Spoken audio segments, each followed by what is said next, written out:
to the DolphinsTalk.com podcast, the most listened to daily Miami Dolphins podcast on the internet. Miami's got the Dolphins, the greatest of all. Come on, Dolphins fans. Time to fins up. We're in the air, we're on the ground, we're always in control. And when you say Miami, you're talking Super Bowl. Cause we're the Miami Dolphins, Miami Dolphins, Miami Dolphins number one. Miami Dolphins, Miami Dolphins, Miami Dolphins number one.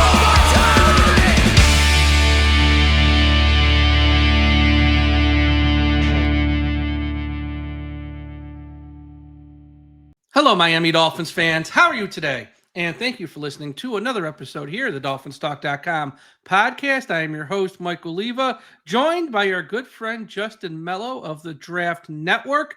You can read his work at thedraftnetwork.com and, of course, follow him on social media on Twitter X at JustinM_NFL. Justin, nice to talk to you again. Yeah, likewise. Appreciate you having me on, Mike. Yeah, we spoke prior to the draft and speculated what Miami might do. Now we actually know. So let's talk about some of their picks. Now, their first pick in round one, they selected Kenneth Grant out of Michigan, the big defensive tackle. And I know when we spoke last time, you were a big fan of Grant, and you were very high on him. So what are your thoughts on Miami taking him at 13? And there's, some people out there who say Miami took him too early. He shouldn't have gone 13. What are your thoughts to people who say that? Yeah, look, I can understand both sides of it. Were there better football players on the board? Probably, right? You might have seen the video of the Colts celebrating, I think, when the Dolphins made the pick and they grabbed Tyler Warren, the tight end out of Penn State. But, Kenneth Grant, for me, it's a pick that addresses needs for the Dolphins, both on and off the field, in my opinion. Now, on the field, we had spoke about a lack of defensive line depth in that room. Didn't really replace Christian Wilkins last offseason, and that hurt them, I thought, in 2024, have the lack of a dominant defensive tackle. Grant is a big boy, first step quickness, explosion, overwhelms offensive linemen with power. They just didn't have a guy that could do that last year. And when you look at what they have on the edges, they're deep out there. A couple young guys that could really rush the passer. Bradley Chubb recovering, Jalen Phillips being who he is, Chop Robinson. They got a lot of young talent at that spot. It's important to have someone up the middle that could also command attention and give, Kenneth Grant's great at double teams, eating up those blocks. Two gapping, things of that nature. He's going to help free up those guys on the edges. When I talked about off the field, I don't know if Dolphins fans necessarily agree, but from my bird's eye view, this is a team that's been a little bit soft. We agree. We agree 100% with that. In recent years, and all you have to look at is, the games when the division was on the line in that Buffalo game and they got totally blown out. Any adversity they've had to face late in the season, it kind of feels like they've completely folded, right? Cold weather games in the playoffs. Looks like they wanted no part of that. Like Kenneth Grant has played in those atmospheres, comes from a cold weather team, obviously, in Michigan. And I think there's just a toughness aspect to him that the Dolphins really haven't had lately. So I think this is also kind of part of an initiative to sort of reset the culture, bring some toughness in and try to change the mentality. Yeah, absolutely. And they are viewed as soft, not just by people from the outside. They've had certain people on the team say it. They say, look, we're soft. That's not good when you got players on the team saying it, and they've had more than a couple. And plus, as we said on the last show leading into the draft, they had nothing outside of Zach. They had nothing on that line on defensive line. They had one guy, Zach Sealer. That's it. And, yes, they had some other names, but nobody that you would want to play or count on. So this, there's always a debate. Are you taking need or are you taking the best player available? And it's sort of a combination of both most times. This is probably one of those times it's a combination of each of those things because you have to factor in they had nothing on that line. Yeah. Now, in round two, they made a trade. And they move up to the top of round 2-ish range, and they take Jonah Savanea, who I know I'm saying that wrong, but that's until I learn how to say it exactly right, I'm going with Savanea, the guard out of Arizona. Fans of the Dolphins universally love the pick. Not all fans love the trade that they made to move up to get him, though. They gave up a third and a fourth What are your thoughts on Jonah the player and also what Miami traded away to get him? Well, the player, to me, it's the continuation of the theme that I just said, right? How do you reset the culture? How do you get tougher and change the mentality? You draft some beef to play in the Yep. trenches, right? It's toughness. And these two picks, what are 655 pounds? These first two picks, 670 Yeah, pounds. a lot of I mean, beef. yeah, two guys in the trenches, right? And look, offensive line, I thought they haven't had it in the interior. I didn't love the contract. I wasn't a huge one, but Aaron Brewer, as someone who covers the Titans, I questioned that one at the time. Liam Eichenberg has been a disaster. I believe they brought in James Daniels, I think this Yes, they offseason, did. who's Yep. coming off an injury, so you don't know what you have there. Too many question marks for my liking on the interior of that offensive line. This should address one of those questions. I think he's going to be plug and play starter at one of those guard spots. Yes, he played tackle at Arizona, but everyone knew he sort of lacked maybe the foot speed, a little bit of the arm length to play there on a full-time basis at the next level. So he's going to kick inside. That's where he best fits. He's so good in a phone booth, right? He's a power guy in closed quarters. So in those tight, condensed spaces. So this makes a lot of sense. Plug and play, continuing the theme, resetting the culture, getting tougher, getting bigger, getting stronger. Yeah, the trade, I thought they gave up a bit more probably than they should have. Having a part with those third and fourths in addition to the pick swap, right, in the second round. So maybe gave up a bit more, but when you have a player that you like this much and you see the culture fit and you know exactly the role he's going to play for you and you know he's going to be a day one starter, I understand the temptation to come up and get him. I don't think he would have lasted to their pick because, again, for me, even though he's switching positions, this is one of the easiest evaluations in the entire draft. He's plug and play at guard. Yeah, and as I've said to a lot of our fans, if he is really good, no one will remember the trade in a year. People It will Right. just be out of everyone's mind. The other thing though is so Miami was at pick 48, they move up to pick 37. At pick 57 goes Tate Ratledge. If Tate Ratledge ends up in 4 or 5 years being a superior player than Jonah, then that's also going to be something we remember as well. It's like you could have stayed put, got a guy at the same position, which I know it's tough to play that game sometimes, but because the last time Miami traded up in round 2 to take an offensive lineman, Liam Eichenberg didn't work out so well. So a lot of Dolphins fans have scars, and that's going to be a scar. Like we could have stayed put and took Tate Ratledge, who ended up being better than Jonah. That's going to be what Dolphins fans are like living and dying by in the next 4 or 5 years. I'll tell you what, though, fans don't always realize these things are all about, team to prospect fit, right? Tate Yes. Ratledge is a great fit for the Detroit Lions. They see him as plug and play replacement for Kevin Zeitler, who they lost at right guard in free agency. Now, if the Dolphins don't move up and, say Jonah doesn't make it to 56, I don't think the Lions stay put at 57. I think they probably have a pretty good idea the Dolphins are targeting an interior lineman themselves. And the Lions come up to 54, 55, whatever it is, right in front of them. Tate Ratledge is a great fit for the Lions. I think that pick is going to hit. It's going to be a home run for the Lions. So I think you'll probably see some Dolphins fans playing that what-if game. But with Jonah's size, power, I think he's such a great culture fit specifically for what the Dolphins were looking for. So I don't think either team will exit this with any regrets. Yep. Now, Miami had a pick in round 3. That went into the trade for Jonah. They had 2 picks in round 4. One went into the trade for Jonah. The other they traded away for a 3rd-round pick next year, which a lot of fans like. And it's nice to have an extra 3rd next year because I think most level-headed fans of Dolphins know this is not a one-year fix with all the holes they got. So to have a 3rd next year is fine. That takes us to round 5. But that's how you make up for it real quick, Yeah. Mike. Like you part with a pick that you wish, you didn't have to go get the guard.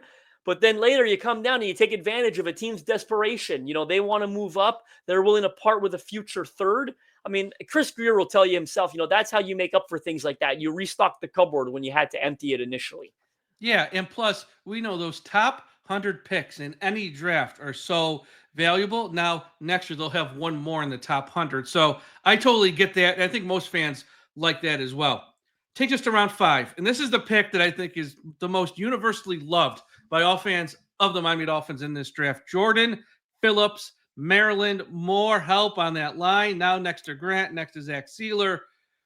your thoughts on Jordan Phillips and Miami's commitment here, clearly through their first 3 picks that they had to address that in the trenches. Yeah, I love Jordan Phillips. He was outstanding throughout the pre-draft process. Believe he was at the East-West Shrine Bowl, if memory serves me correctly, and he was downright dominant down there. The tape really pops. A lot of athleticism, a lot of power, good history of production there with the player.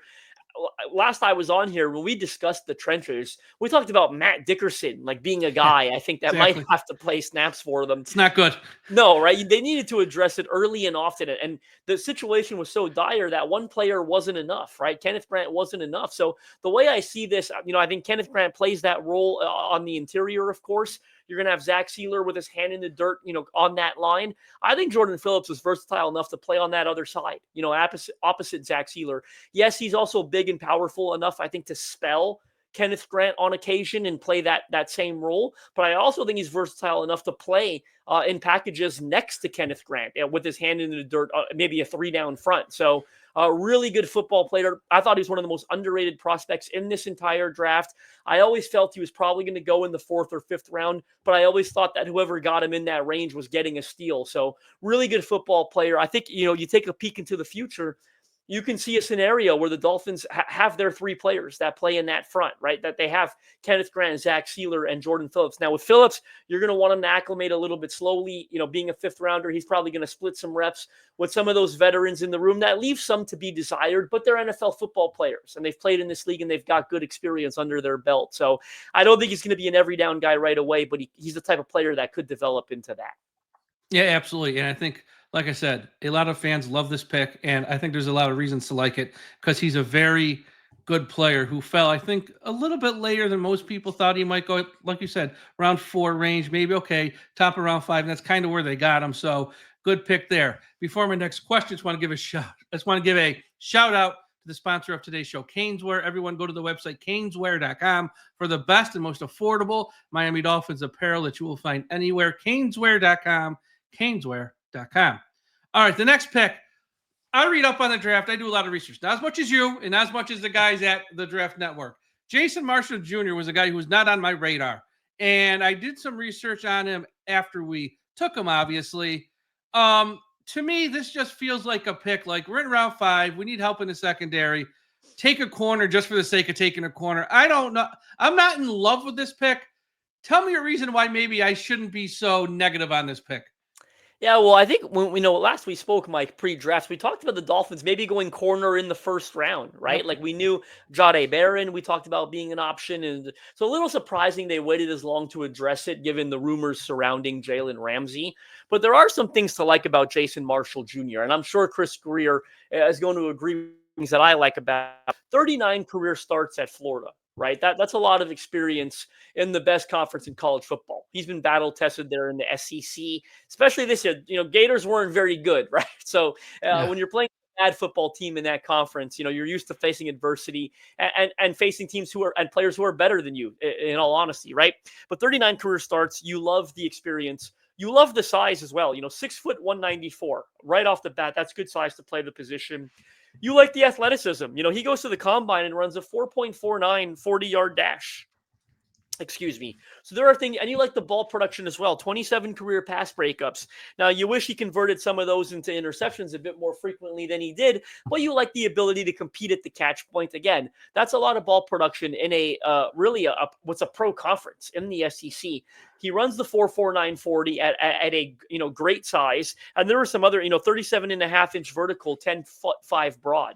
So really good testing results at that size, good history of ball production, good experience under his belt in the best conference. Those are the things that you like about Jason Marshall Jr. And look, when you're in the 5th round, beggars can't be choosers. Corner's a premium position. This was about getting depth. I think the Dolphins probably feel that they got a guy, again, based on the size, the resume, the athleticism, the profile, the overall profile. They got a guy that they think can maybe help right away as our 4th or 5th corner, right? That if he has to play, the stage is not going to be too big for him because he's been on similar stages before, and you're keeping him in state, right? So there's going to be a lot of instant comfort with him not having to navigate through the troubles of, moving across the country and finding places to live and getting used to the, acclimating to your new surroundings. So there are some things that suggest Jason Marshall Jr. could help right away as a depth piece.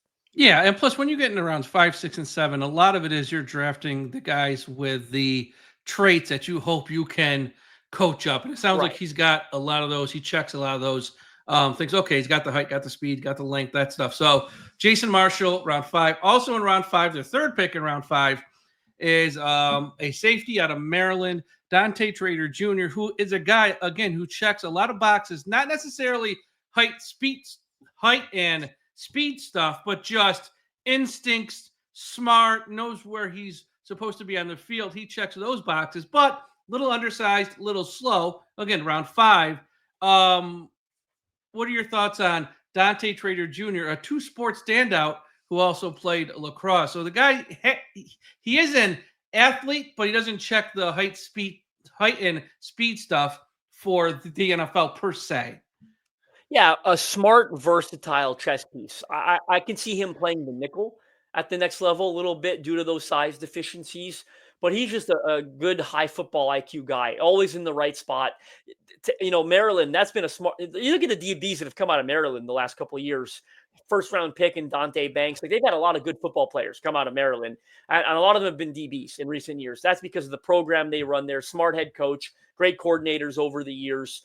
They know how to run a program down there in Maryland. So I think this is a smart, good football player, pro-ready skill set, versatile, can play a bit deep.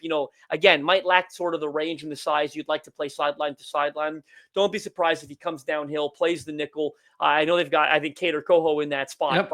But certainly, again, 5th round, you're looking for depth behind starters. You're looking for versatile chess pieces. You're looking for guys that can maybe be developmental pieces in the future. I think Dante Trader Jr. is that kind of guy. He was at the Senior Bowl this past year, and I thought looked quite good in that environment. So I really like the football player. Again, I understand there are some deficiencies from a size and athleticism perspective, but you love the versatility and you love the football IQ. Yep, absolutely. Now, round 6, from a personal favorite. This is probably my personal favorite because I am a big fan of Ollie Gordon II, Oklahoma State. 2023, this dude was a train on the field. Nobody could bring this guy down. Now, I know 2024, Oklahoma State had a lot of issues in general, and he was affected by that with his play. But Ollie Gordon II, running back, not the fastest guy in the world, but Miami's got speed guys in the backfield. They needed a complementary piece. Mike McDaniel has been reluctant to use complementary pieces. He falls in love with speed. I have a feeling this is Chris Greer going, Mike, I'm getting you someone who's not a speed guy and use him some. Not like a lead back per se, but sprinkle him in. Your thoughts on Ollie Gordon? Well, again, it goes back to the theme of getting tougher and stronger in the trenches. And I think of Ollie's ability to run between the tackles as a punishing power runner. And that's what they don't have right now, right? So that is going to, complement what they've got at the top of the depth chart, Devon A-Chain and Jalen Wright as well, right? So he's a nice compliment now. I think Ollie's got to own some of the stuff maybe that went wrong this past year. Like, I don't think he played his best football either. No doubt the surroundings at Oklahoma State didn't do him any favors. But that yards per carry, that was down. That was disappointing. And then he didn't test well throughout the I think he ran, in the 4.6s, I believe it was. Yes, it really insinuates he's a third down, short yardage, power punishing back. But again, that's what they needed. And look, I always joke, death, taxes, and Mike McDaniel falling in love with running backs, right? So whether this was a Mike McDaniel pick or not, we know the Dolphins have used a lot of running backs in recent years. It's important to, again, make sure they're even, 3 deep at the position, not even 2 deep. And Devon A-Chain's had some injury issues. He's a bit undersized. He's kind of, you're worried about that bucket with him. So if he does go down, God forbid, obviously, you've got your speed back, still a speed complementary back in Jalen Wright, but then you've also got a change of pace guy in Ollie Gordon. So be interesting to see how much of the field he sees this year based on what's in front of him at the depth chart. But this is a designated role player, in my opinion. Short yardage, goal line, goal to go. He's going to give them something they didn't have last year at the position. Absolutely, because they did sign this offseason to Alexander Madison. But again, I think that's more of like a 1-year thing. Just, again, to be that guy, 3rd and 1, 4th and 1, hand the ball off to Madison, who's great in that role. But they also know long-term, Alexander Madison's not that type of guy. We need someone to probably take over from Alexander Madison a year from now. And who knows, maybe in training camp, Ollie Gordon can surpass him on the depth chart. That wouldn't be unreasonable at all. But yeah, as a 3rd running back this year or 4th running back this year, that's probably where we're looking at Ollie Gordon. Then you see where it goes after this year, I think. Next pick, I'm not even going to set it up with a question because everyone talked about the fall of Sanders in the draft, obviously. And if it wasn't for that, they'd probably be talking about Quinn Ewers a whole hell of a lot more. So let me hear. Tell me Quinn Ewers, go.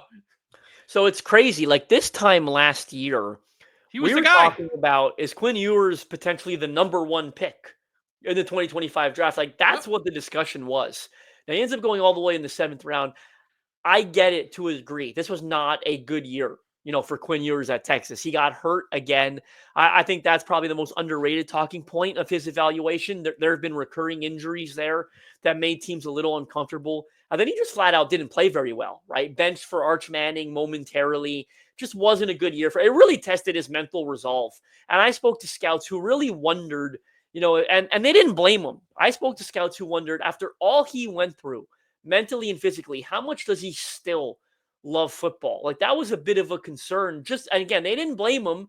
They weren't saying for sure that he doesn't love football. It was just forecasting based on what he had been through. Does he have what it takes to kind of keep pushing through all the adversity and all the setbacks and the frustration? And it was a tough year for him. I thought on tape he was like a 4th or 5th round pick based on the year that he strung together. So again, based on the injuries and everything he went through, I'm not totally shocked he slid to the 7th round. I don't think this is one of those cases where he's going to develop into a long-term starter. That would surprise me. There's certainly, upside as a long-term backup. And look, he's better than most 7th round quarterbacks, right? Like I think there's something there, and you've seen it flash occasionally at Texas. It was just the lack of consistency and the lack of consistent availability, right? That just hurt him as he went through the pre-draft process. So, again, better than most 7th round quarterbacks. I think if he's healthy, he'll stick around for a long time and be a long-term backup quarterback. That's the best you could ask for. But that's great though, like because this league, number 2 quarterbacks are needed on every team. Because as they keep adding weeks and games, guys get hurt. Even a quarterback, it's rare to see someone play 17 games. You need quality number 2s, and if that's where he ends up just being in a year or 2 or 3 from now, where he's a stable, capable number 2 quarterback, forget Miami, any team. That's worth its weight in gold these days. And let's be honest with you. Let's be honest with you. No one knows that more than the Miami Dolphins, right? Like how important that. Like this past year, they were just totally unprepared for that. And honestly, I think it led to fair questions. How could you be unprepared for it when you know that your quarterback has struggled with concussions and recurring injuries? But they were unprepared. So I think this is them. Trying to course correct a little bit and trying to be a bit. I don't know that Quinn Ewers is going to answer that bell, and I don't know he's going to be able to answer that bell immediately. But it's got potential to answer it, though. Yeah, there's a chance he could answer it. Exactly. It's another opportunity to have a guy in the room that could address that if it's a long-term issue.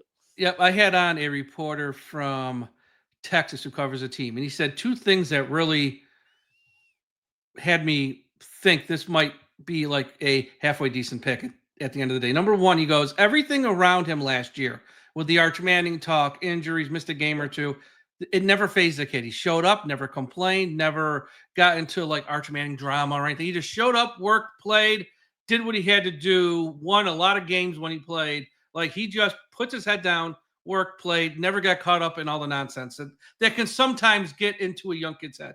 Number 1. Number 2, he said, this is the first time since high school. Because coming out of high school, he was the number 1 recruit in the country at any position, not just quarterback, at like the number 1 kid. This is the first time since high school. There are 0 expectations on him to do anything. Being a 7th round pick, there's no expectations on him just to do it. So he can just sort of focus on playing. And he's really never had that because there's always been expectations every year. He's got to meet this. He got to do this. Now it's like expectations are gone. He might excel in that role. Yes, number 2 quarterbacks probably in a year or 2, the top where he will probably ever get.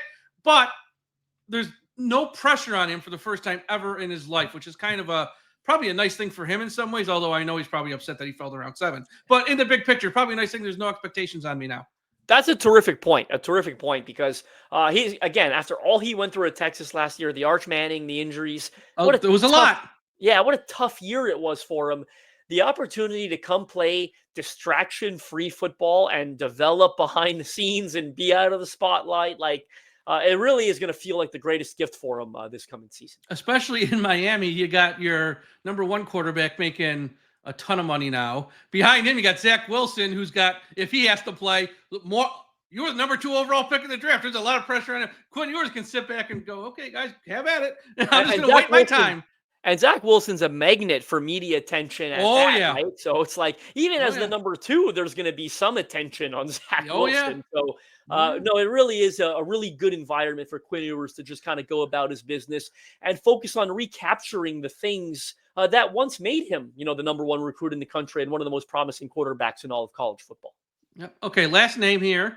Round 7, end of the draft, pick 253, really end of the draft. Miami, if 1 defensive tackle wasn't enough, if 2 defensive tackles wasn't enough, we're going to take a third. And yes, we're getting big. We're getting so big, it's in the guy's name. Zeke Biggers out of defensive tackle, Georgia Tech, who might be the biggest of all 3 of these guys. Okay, it's the end of the draft. We know that. He's not someone who's going to come and probably and play right away this year. But is there something there in a year or 2 he can be a rotational piece, you think? Because this guy is a big boy, and he can block kicks on special teams. He's got those Inspector Gadget arms that go up forever.